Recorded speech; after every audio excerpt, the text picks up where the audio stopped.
everybody, and welcome back to the Chan. Have a very interesting video with you all today.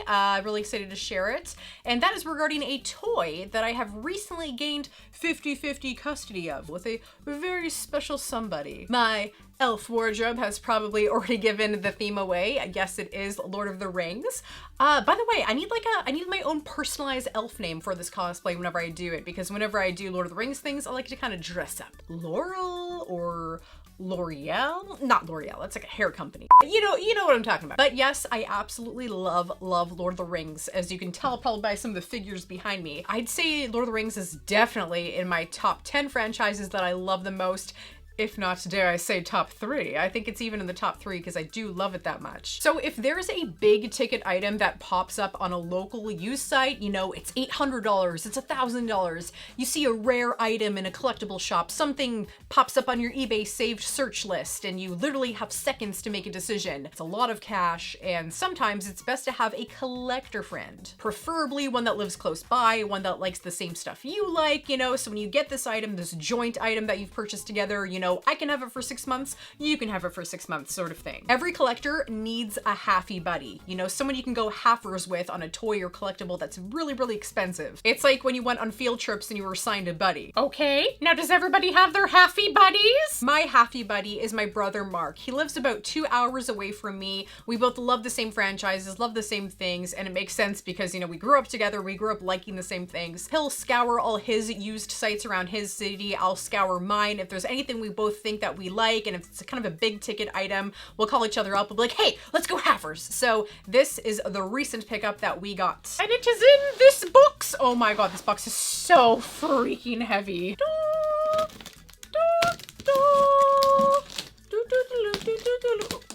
I should be doing Lord of the Rings music. What am I doing? Oh my God, this looks so cool. This thing is so big and it's so freaking heavy. This is insane. It is the NECA 24-inch Balrog from Lord of the Rings. Oh, right, I gotta put it together. Shoot. This particular Balrog is called Durin's Bane. He fought Gandalf at the end of the Foist movie in Moria. Gandalf defeated the Balrog, and Gandalf kinda died himself and came back as Gandalf the White. This guy requires 2 AA batteries, comes with sound and light features. Back flames glow while he makes a roaring sound. He has 18 points of articulation, and he comes with 2 accessories. His flaming sword and his flaming whip. Stands about 25 inches tall with a wingspan of freaking 42 inches and weighs about 30-ish pounds. So this little rubber thing here prevents it from twisting forward? Yeah, so you have to like make sure you clip it in kind of the way you'll line it up with coloring. It'd be really nice if this guy came with a super heavy base. The base would have to be substantially heavy, but like if this guy had a base, he'd stand so much easier. It was only $100 figure, so like yeah, I understand. Incredible. Okay, thank you. Figure it out. Yeah, thanks. When's the video going on? I don't know, I'm just finishing filming right now. Okay, cool. Okay, thanks, bye. Talk to you in a bit. Bye. Bye. Bye-bye. Sweating putting this thing together. Whew. This feels like the Hurt Locker.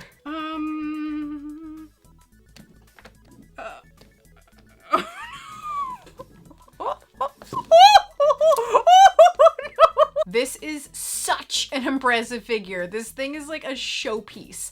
Definitely a grail piece for a Lord of the Rings fan or Lord of the Rings collector. I mean, the size alone, he's insanely cool, but the sculpt job for a figure of this size is just wicked. And it looks like he's like a walking, talking volcano. You thought posing Predator figures was hard? Oh, welcome to the Balrog. Okay, I'm gonna go ahead and put a little challenge out there. I think that this is possibly the largest action figure out there. Action figure meaning obviously like posable with articulation action figure. If it's not the largest, it's definitely one of the largest. I mean, 24 inches high, 42-inch wingspan. This thing weighs a ton to me. It's like, I think it's listed as close to 30 pounds, but this is very, very heavy. So I'm putting a challenge out there. What are some of the largest action figures that you know of? And let's see if they're bigger than this Balrog, because it'd be actually really cool to see some other large scale figures. So back in 2002, Toy Biz actually said that they were going to be coming out with a Balrog figure. It was going to be about 14 inches high, not in scale with the 6-inch line, but regardless, people were really excited. And Toy Biz, by the way, love that Lord of the Rings Toy Biz line. It's such a great line of toys. The prototype was shown at the 2002 New York Toy Fair, and everyone was super excited, but the retailers weren't so excited. And apparently Toy Biz thought that, you know, costs were going to be too high to make this figure. It's large, it takes up a lot of shelf space, it's going to be pricey. So it was sadly never made. But then in 2004, NECA swooped in and created this 24-inch Balrog. And this big boy was more in scale with that 6-inch Toy Biz line than the actual proposed Toy Biz Balrog was gonna be. This guy is absolutely terrifying, but he has such amazing detail in his head region. My gosh, look at all that amazing paintwork. Look at those nostrils and the mouth, how it just lights up. Looks like a volcano, like a walking, talking volcano. And on this back, we have the flames. Really nice detail in the flame work. And on the back here, you can see an on-off switch as well as a button. So let's go ahead and press that.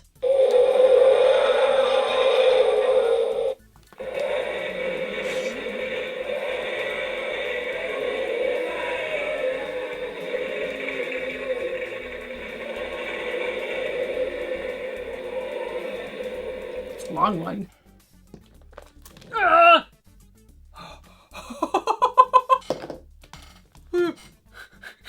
So like I said, this guy has 18 points of articulation, including his neck, the shoulders, his elbow, waist, ankles, tail, and wings. Here is his flaming sword that has a lot of nice detail on it, and here is his whip. A lot of people like to grab a Gandalf figure, particularly the Battle Balrog Gandalf, because it was the Gandalf figure depicting that scene in the movie. My favorite things on this guy is definitely those flames at the top there. You can't not love those things. His mouth region is just so cool, and I love his thighs. His thighs look like molten, like rock floating on lava. And I love his little monster feeties. They're like a hoof and a claw, and it's really cool. But as cool as this figure is by far no means perfect. You've seen me kind of fumble around with it a few times. It is extremely heavy, and a lot of people have said that their tails have broken, their legs have given way to the weight, causing them to fall down and break and chip or something, or break some of the other figures that are around it. So this guy, you have to be very careful posing him. He's not light by any means, and he's not easy to pose. You thought, you know, NECA Predator figures and such were hard to pose. This is a whole different ballgame because this guy's got weight. This guy's got weight in his corner. So obviously that issue with his weight and posing him is a very big kind of negative in my eyes. And one other kind of thing that I don't really like, I love the paint job on him, except for this little part right here. It just looks kind of like, I don't know, it just looks too clean here for me. It's just like, oh, red and now it's black. I wish there was like a little more of a gradient here or something just to break it up so it's not so harsh, the difference in color. But apart from that, like, I mean, all those little like colors in between the grooves here, you know, like, oh, it just looks so good. I really do love the paint job on him, except for that little part right here. Another thing that would have been really cool with this Balrog, I think I've said it before with other toys and such, is the Lord of the Rings had such an amazing soundtrack. It really did. So it would have been so cool if this Balrog, when you press it, one of the sound features would have been like the Balrog music, like the Balrog theme. You know, it was like that men's choir. It's like, like it's a really cool, epic, scary song. So it would have been nice if that was utilized, you know, in this toy. One of these guys actually sold on eBay in the last 2 days or so for $755 US plus shipping. And the Balrog was actually damaged a bit. It didn't come with any accessories, and that was $755 US. So my brother actually found this guy on a used site in his city, and he phoned me up. He's like, hey, do you want to go halfies on it? This guy was selling for $700 Canadian with all his accessories. His tail is damaged a little bit. I think like some peg is damaged or something, but he seems to be doing fine. And so that equated to about $550 US, I believe. Don't have to pay shipping or anything, which is amazing. So I ended up paying $350 to get this guy for half the year. My brother gets him for the other half of the year. So right now it's my half. Woo! So I think I'm gonna have to take my brother to court and try to get full custody of this guy because I really do like him. And also a big thank you to Andrew for selling this to my brother. I think my brother, after, you know, they did their deal and stuff, my brother was like, oh yeah, Laura Legends, my sister. And he was like, oh, I know Laura Legends. I follow her on YouTube and stuff. So big hello and thank you to Andrew for selling this to my brother. It's just in very good hands. It has a good home. You know, don't be fooled by my, being all flimsy with it. It will be very safe. So looking forward to having this guy for the next 6 months. Maybe more, because I think I'm gonna trade my brother for it. So in the comments down below, I'd love to know if there's any Lord of the Rings fans out there. Is this something that you knew about? Is this something that you want in your collections now after seeing it, if you're seeing it for the first time?